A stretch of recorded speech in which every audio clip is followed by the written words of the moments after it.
Hello friends, welcome back to Kalai's Aari work channel. Friends, இந்த வீடியோவில் நம்ம பார்க்க போகிறது ஒரு சிம்பிளான ஸ்லீவ் டிசைன் எப்படி பண்ணுறதுன்னு சொல்லிட்டு பார்க்க போகிறோம். ஃபஸ்ட்டில் பார்த்தீங்கன்னா ஒரு 4 லைன்ஸ் அந்த மாதிரி சில்க் த்ரெட்டில் கொடுத்துக்குங்க அவுட்லைனு. அதுக்கப்புறம் நம்ம என்ன வேணாலும் கொடுத்துக்கலாம். ஸோ ஃபஸ்ட்டு எடுத்தோடனே ஒரு 4 லைன்ஸ்க்கு நீங்கள் அவுட்லைன் கொடுத்துருங்க. அதுக்கப்புறம் உங்களுக்கு பெரிய பீட்ஸோ சுகர் பீட்ஸோ அதுக்கப்புறம் நீங்கள் எது வேணாலும் ஸ்டார்ட் பண்ணலாம். இப்போ பார்த்தீங்கன்னா நான் ஆஃப் ஒயிட்டில் பீடு ஒரு லைன் போட்டுருக்கிறேன். ஸோ கோல்டு ரொம்ப யூஸ் பண்ணாதால் அந்த ஆஃப் ஒயிட் பீட்ஸ் தான் யூஸ் பண்ணியிருக்கிறேன். ஸோ இந்தமாரி இது ஃபுல்லாகவே இந்த லைனில் கொடுத்து ஃபினிஷ் பண்ணிக்கலாம்.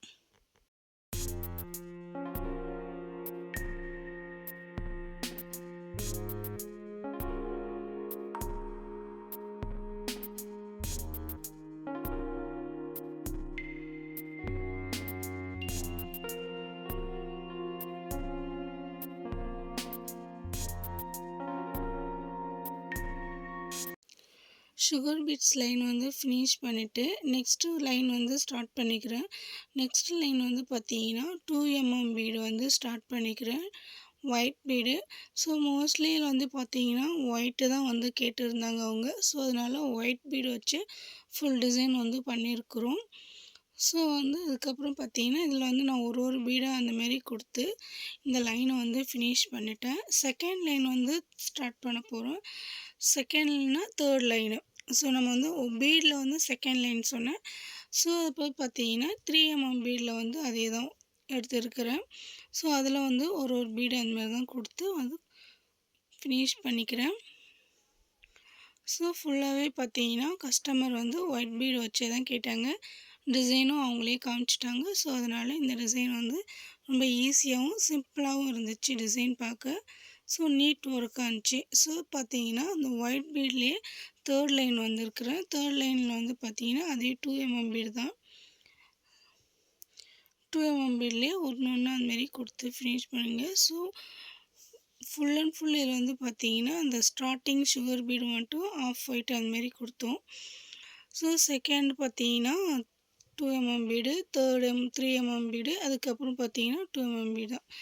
ஸோ நெக்ஸ்ட்டு அதேமாரி பார்த்தீங்கன்னா ஆஃப் ஒயிட்டு சுகர் பீட்ஸ் அந்தமாரி கொடுத்து ஸ்டார்ட் பண்ணியிருக்கிறேன்.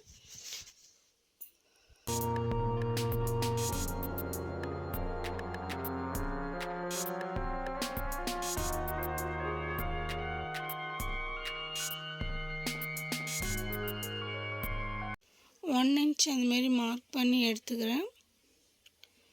ஸோ கொஞ்சம் ரொம்ப அகலம் தேவைப்படுறது ஒரு 1 inch அந்தமாரி மார்க் பண்ணிக்கிறேன். ஸோ மார்க் பண்ணிவிட்டு நமக்கு லென்த்து ஒரு 2 inches கிட்ட எடுத்துக்கிறேன். அதுக்கப்புறம் பார்த்தீங்கன்னா சுகர் பீட்ஸு. ஸோ கோல்டு ரொம்ப யூஸ் பண்ணல, இந்த லைனுக்கு மட்டும் கோல்டு கொடுங்க அப்படின்னாங்க.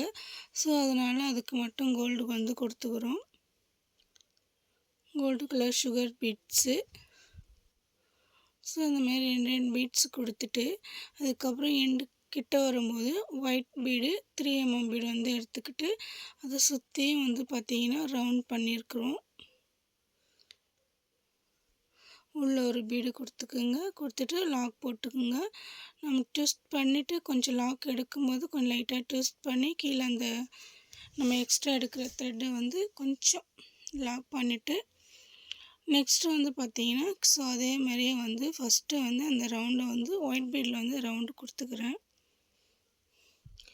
உள்ளேயும் கொடுத்துட்டு ஸோ அதுக்கப்புறம் பார்த்தீங்கன்னா sugar bead, gold colour sugar bead கொடுத்துக்கிறேன். ஸோ எங்கேயுமே நம்ம அதிகமாக கோல்டு யூஸ் பண்ணல. ஸோ இந்த லைனுக்கு மட்டும்தான் கோல்டு யூஸ் பண்ணிக்கிறேன். ஸோ நான் ஒரு 2 inches கிட்ட லென்த் எடுத்துக்கிறேன். உங்களுக்கு வேணும்னா நீங்கள் கம்மியாக கூட எடுத்துக்கலாம், 1.5 கிட்ட கூட அதுமாரி எடுத்துக்கலாம். இன்னும் கொஞ்சம் லென்த்தாக நம்ம எடுக்கும்போது ஸோ பார்க்க கொஞ்சம் தனித்தனியாக தெரியும். அந்த டிசைன் உள்ளே இருக்கிற டிசைனும் இல்லை கொஞ்சம் லென்த்தாக இருக்கிற டிசைனும் தனியாக டிஃப்ரெண்ட்டாக தெரியும். ஸோ இப்போ பார்த்தீங்கன்னா உள்ளே ஒரு பீடு கொடுத்துக்குங்க, 3 mm பீடு கொடுத்துட்டு அதை சுற்றி ஒரு 4 பீட்ஸ் அதுமாரி சுற்றி கொடுத்துக்கிறேன்.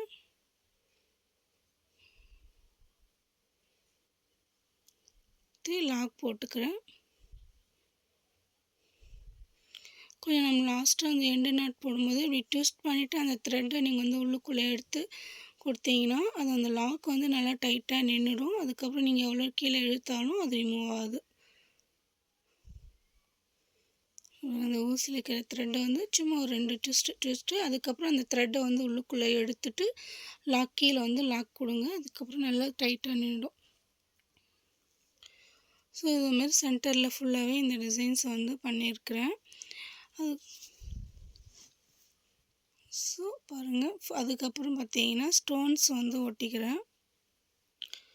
Gold colour stone ஒட்டிட்டேன்.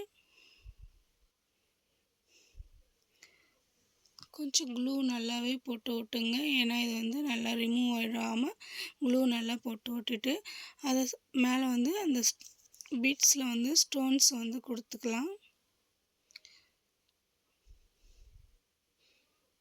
பாருங்கள், கொஞ்சம் நீட்டாக இருக்கிற ஸ்டோனும் 2 பக்கமும் கொடுத்துட்டு நடுவில் வந்து திலகம் ஷேப் ஸ்டோன்ஸ் வந்து கொடுத்துக்கிறேன். ஸோ 2 பக்கமும் இந்த மாதிரி ஃப்ளவர்ஸ் டைப்பில் இருக்கும் நல்லா பார்க்க. ஸோ அதனால் 2 பக்கமும் கொடுத்துட்டு சென்டரில் மட்டும் திலகம் ஒன்று கொடுத்துட்றேன். இப்போ வந்து பார்த்தீங்கன்னா நம்ம ஸ்டோன்ஸ் வந்து காஞ்சிருச்சு அந்த ஸ்டோனு. ஸோ ஸ்டோனை சுற்றியும் சுகர் பீட் வந்து கொடுத்துக்கலாம். அதை சுற்றி சுகர் பீட்ஸ் வந்து கொடுத்து ஃபினிஷ் பண்ணிக்கிறேன். ஃபுல்லாகவே இதை தான் கொடுத்து ஃபினிஷ் பண்ணிக்குவோம்.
ஓகே ஃப்ரெண்ட்ஸ், இந்த டிசைன் எப்படி பண்ணேன்னு சொல்லிட்டு பார்த்தீங்க. எப்படி இருந்துச்சுன்னு சொல்லிட்டு எனக்கு கமெண்ட்ஸ் பண்ணுங்கள். ஸோ என்னோடய வீடியோவில் வந்து basic to advance level stitches எல்லாமே இருக்குது. ஸோ போயிட்டு பாருங்கள் ஃப்ரெண்ட்ஸ். பார்த்துட்டு எப்படி இருக்குதுன்னு சொல்லுங்கள். ப்ளீஸ் என்னோடய சேனலுக்கு வந்து சப்போர்ட் பண்ணுங்கள். இந்த வீடியோ வந்து உங்களுக்கு பிடிச்சிருந்தா லைக் பண்ணுங்கள், ஷேர் பண்ணுங்கள், கமெண்ட்ஸ் பண்ணுங்கள். மறக்காமல் சப்ஸ்கிரைப் பண்ணிக்கோங்க. தேங்க்ஸ் ஃபார் வாட்சிங்.